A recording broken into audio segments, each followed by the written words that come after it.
உண்மையான அன்பை பேசியது தங்க மீன்கள், பேரன்பு காட்டியது. சமூகத்தின் உண்மை முகத்தை உரக்க பேசிய தரமணி. உலகம் முழுவதும் கொண்டாடப்பட்ட படம். தந்தை ஒருபோதும் பாராட்டுக்களை பேசுவதில்லை, பாராட்டுக்களை தேடுவதில்லை, ஒருபோதும் பெருமை பேசுவர் அல்ல. தன் குழந்தையை உள்ளங்கையில் ஏந்தி உலகத்தை காட்டி உச்சம் தொடும் ஒரு அற்புதமான உணர்வு. அப்பா அப்பா ஒரு அப்பாவாக அப்படியே வாழ்ந்த படம் இது. பறந்து போ படம் மூலம் காட்டவிருக்கும் அன்பை, அன்பின் மேன்மையை படத்துக்கு படம் சொல்லும் படைப்பாளி, இயக்குனர், தயாரிப்பாளர் ராம் அவர்களை பேச அழைக்கிறோம்.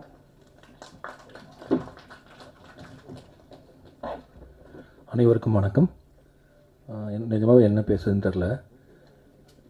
எல்லோரும் சம்பிரதாயமாகவும் அன்பாகவும் ரொம்ப பேசிட்டாங்க. நிறைய போய் சொல்கிற ஒருத்தன் தான் நான். மேபி மாரி செல்வராஜ்கிட்ட சொல்லியிருக்க மாட்டேன்னு நினைக்கிறேன். இந்த எல்லா ஃப்ளாவும் உள்ள, எல்லா குறைகளும் உள்ள ஒரு சாதாரண ஒரு ஹியூமன் பீயிங் தான் நான். ஸோ 10 அசிஸ்டன்ட் ரைடர்ஸ் பிடிச்சின்னா 2 அசிஸ்டன்ட் பிடிக்காமல் இருக்கிறதுக்கும் வாய்ப்பு இருக்குது. இப்படி எல்லாத்துக்கும் ஒருத்தர் எப்படி நல்லவராக இருக்க முடியும்? அப்படிப்பட்ட ஒருத்தர் தான் நான். அண்ட் இந்த படத்தில் இன்றைக்கி ஒரு பாடலை ரிலீஸ் பண்ணலாம். முதல்ல யுவன் ஃபேன்ஸ்க்கு ஒன்று சொல்லிக்கணும்னு நான் நினைக்கிறேன். எனக்கு ஏகப்பட்ட கெட்ட வார்த்தையில் டெய்லி மெசேஜ் வந்துகிட்டே இருக்குது. ராம் டேஷ் டேஷ் டேஷ் டேஷ்னு போயிட்டே இருக்குது. அண்ட் இந்த படத்துக்கு யுவன் தான் இசையமைப்பாளராக இருந்தார். அவருக்கான முன்படமும் கொடுத்தோம். பட் இந்த திடீர்னு ஒரு நாள் மதன் கார்கி சார் ஆஃபீஸ்க்கு வந்துட்டு இந்த படத்தில் பாடல்கள் நிறைய இருந்தால் நல்லாயிருக்கும், ஜிங்கிள்ஸ் மாதிரி பண்ணலாம் அப்படின்னு சொன்னார். ஸோ அந்த ஐடியா நல்லா இருந்துச்சு. எனக்கு ஒரு கார்ட்டூன் காட்டினார். அவர் தான் அந்த ஐடியா இதுக்குள்ளே கொண்டு வந்தார். அப்போ யுவன் துபாயில் இருந்தார். நாங்கள் ரொட்டர்டாம் ஃபெஸ்டிவலுக்கு கிளம்பணும், பாட்டை முடிக்கணும்.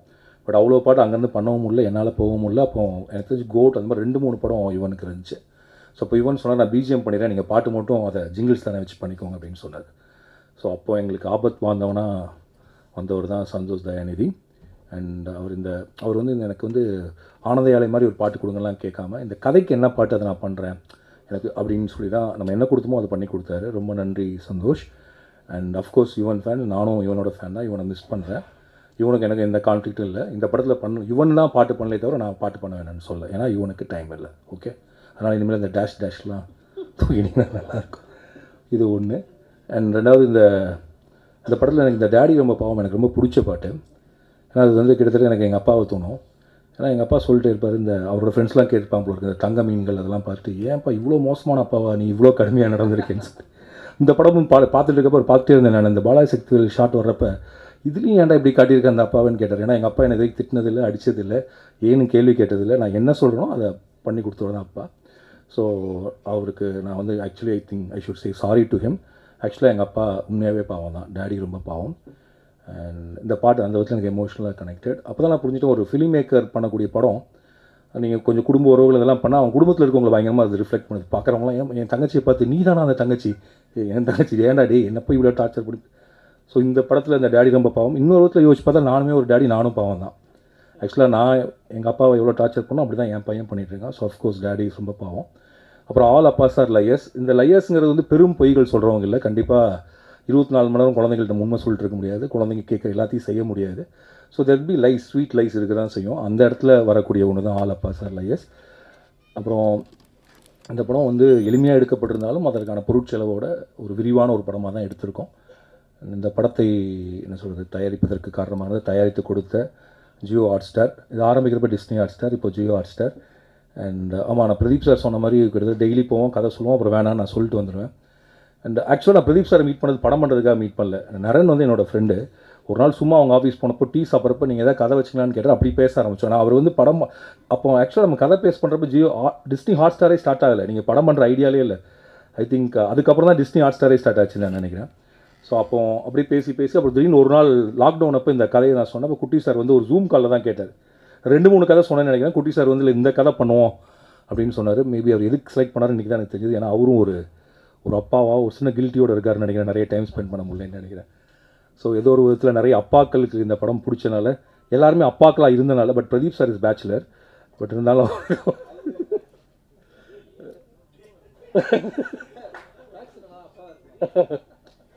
அண்ட் எனக்கு ஹாட் ஸ்டார் போகிறப்பலாம் பயங்கர கம்ஃபர்டபுளாக இருக்கும்.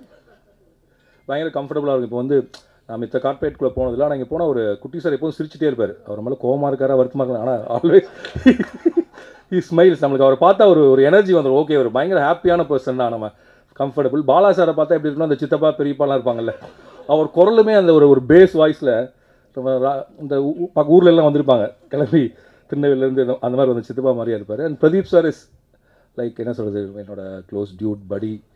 அண்ட் அவர் வந்து 7 கடல் 7 மலையிலையும் எனக்கு வந்து நிறைய கருத்துக்கள் சொன்னார், இந்த படத்துலையும் சொன்னார். எனவே பிரதீப் கேமி இந்த ஏன் இப்படி பண்ணலாமா அப்படிங்கிற இன்னொரு ஆல்டர்னேட்டிவ் ஜேர்னரை அவர் தான் புஷ் பண்ணார். நீங்கள் ஒரு ஃபீல் குட் பண்ணுங்கள், ஹியூமர் பண்ணுங்கன்னு புஷ் பண்ணி தான் இந்த படத்துக்கு வந்தோம். அண்ட் எனக்கு சிவா சாரை வந்து நானும் சிவா சாரும் சினிமாவுக்கு வந்து ஒரே வருஷம் 2007 கட்டது தமிழ் சென்னை 28.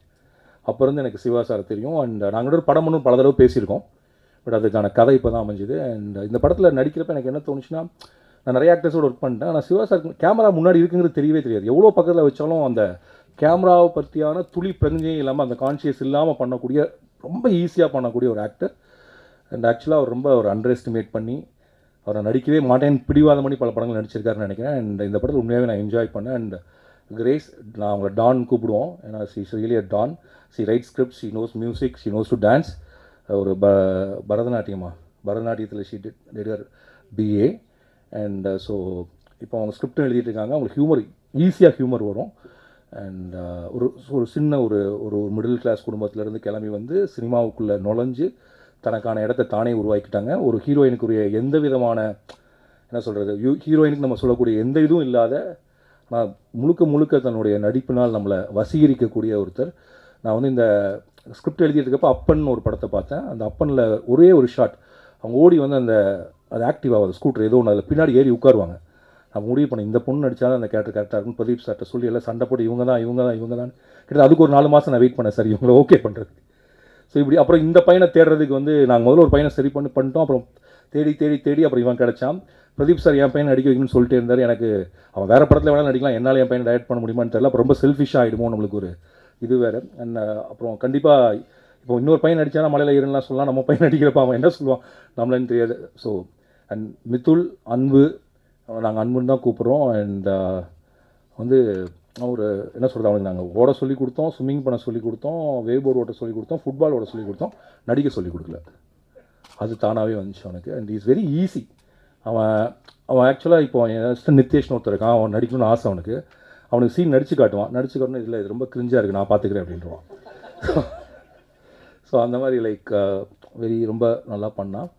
அண்ட் இங்கே இருக்க எல்லாருமே, அப்புறம் திங் மியூசிக் சந்தோஷ் ரொம்ப தேங்க்யூ. இந்த ஆல்பத்தோடு நீங்கள் கொலாபரேட் பண்ணி இந்த ஆல்பத்தை இன்றைக்கி வெளியில் வர்றதுக்கு நீங்களும் ஒரு முக்கியமான காரணம். அண்ட் இந்த மாதிரி படங்களை சப்போர்ட் பண்ணிட்டே இருங்க. அண்ட் நீங்கள் தொடர்ந்து தமிழில் நிறைய நல்ல படங்களை, நிறைய கைண்ட் ஆஃப் ஒரு ஸ்டார் பின்னாடி இல்லாமல் மியூசிக் பின்னாடி இருக்கக்கூடிய பண்ணிகிட்ருக்கீங்க, நிறைய இண்டிபெண்டன்ட் ஆர்டிஸ்ட்டுக்கு இடம் கொடுக்குறீங்க. And I'm a fan of thing music. So அதனால் அது உங்களுடைய டீம். அவருங்க நம்ம மணி விடன்னு ஒருத்தர் இருப்பார், Mani, extraordinary team. Happy to work with Think Music always. And Madhan Karky sir, I want to work with you lot. மதன் கார்கி சாரோட ஒர்க் பண்ணுறப்ப ரொம்ப ஈஸியாக இருக்கும், லைக் நோ ஈகோ நத்திங். ஆனால் என்னென்னா கரெக்டாக டயத்துக்கு வருவார், டயத்துக்கு போயிடுவார்.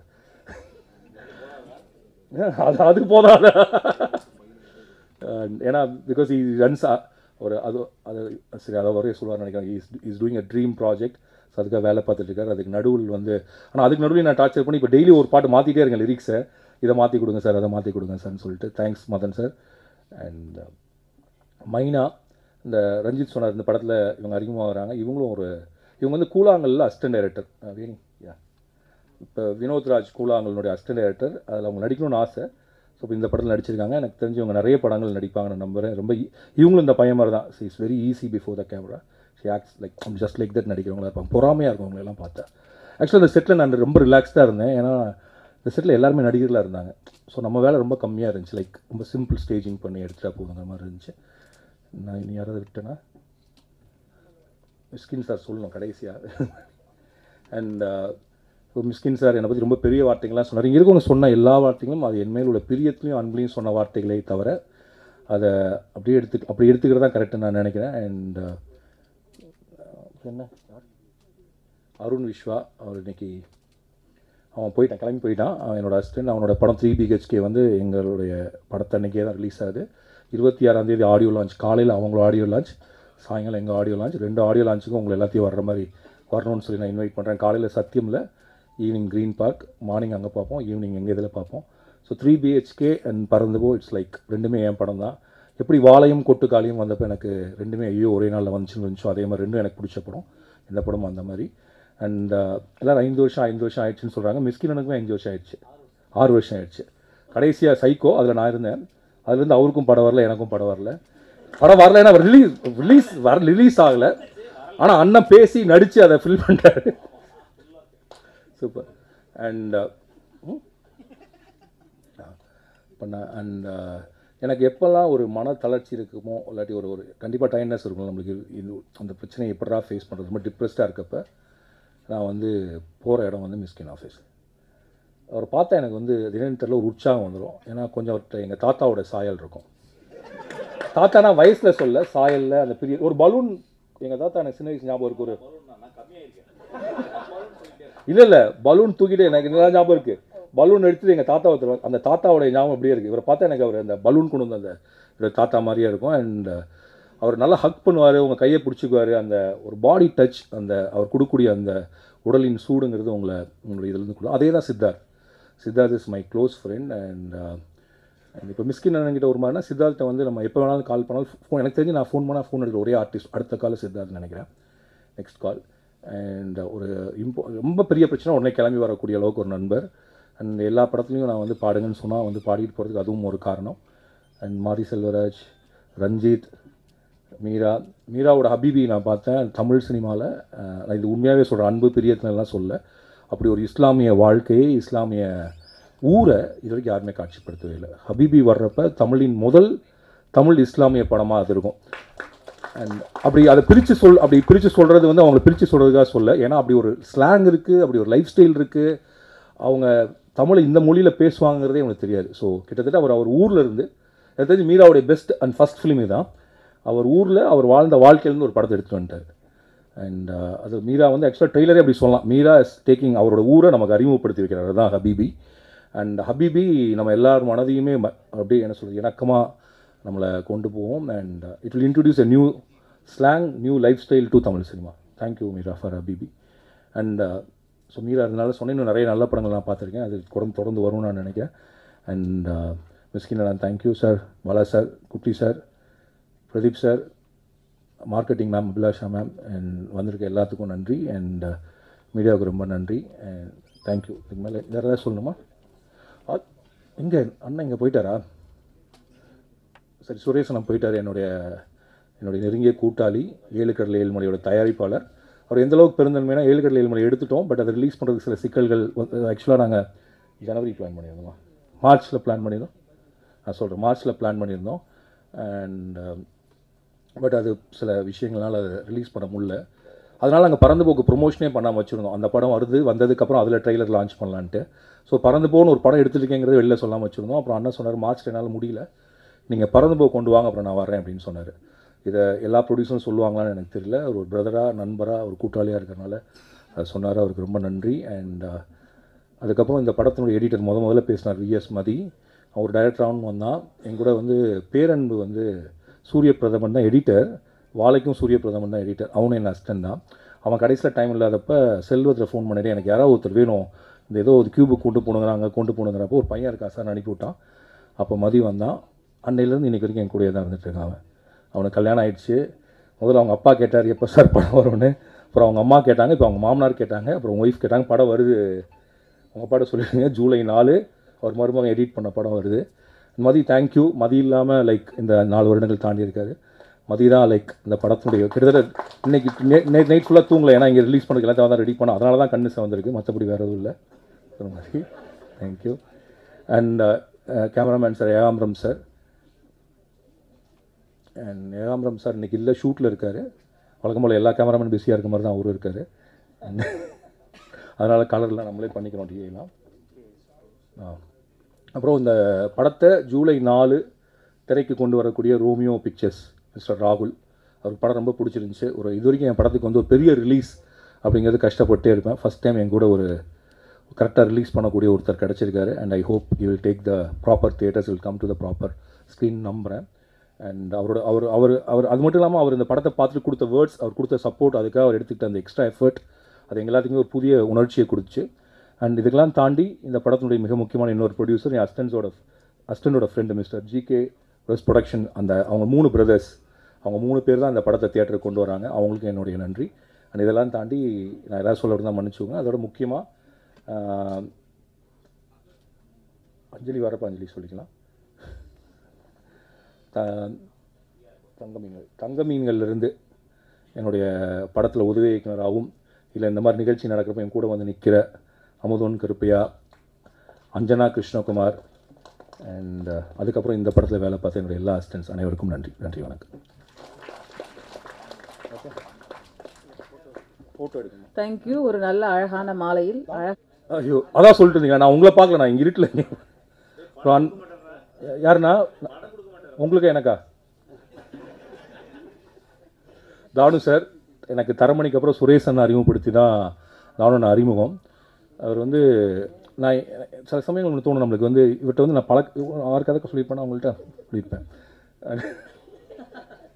இல்லை, அவரும் முயற்சி பண்ணார், எனக்கு கூட படம் ஒன்று எப்போது சொல்லிட்டே இருப்பார். பட் அது சரியாக அமைஞ்சு வரல. ஆக்சுவலாக இந்த நிகழ்ச்சிக்கு வந்து இன்றைக்கி தானுன்னே ஃபோன் பண்ணார், எங்கே இருக்க ப்ரெஸ் மீட் வச்சுருக்கேன் நான் வரேனாரு. ஆனால் இல்லைனா அது ஆடியோ லான்ச்சில் சின்ன லெவலில் தான் வைக்கிறேன், அது எப்படி நான் இல்லாமல்னு சொல்லி அவரே கிளம்பி வந்தார். அந்த பிரியத்திற்கும் அன்பிற்கும் நம்பிக்கைக்கும் ரொம்ப நன்றிண்ணா. நன்றி. அழகான மாலையில் அழகான பரந்துவா படம்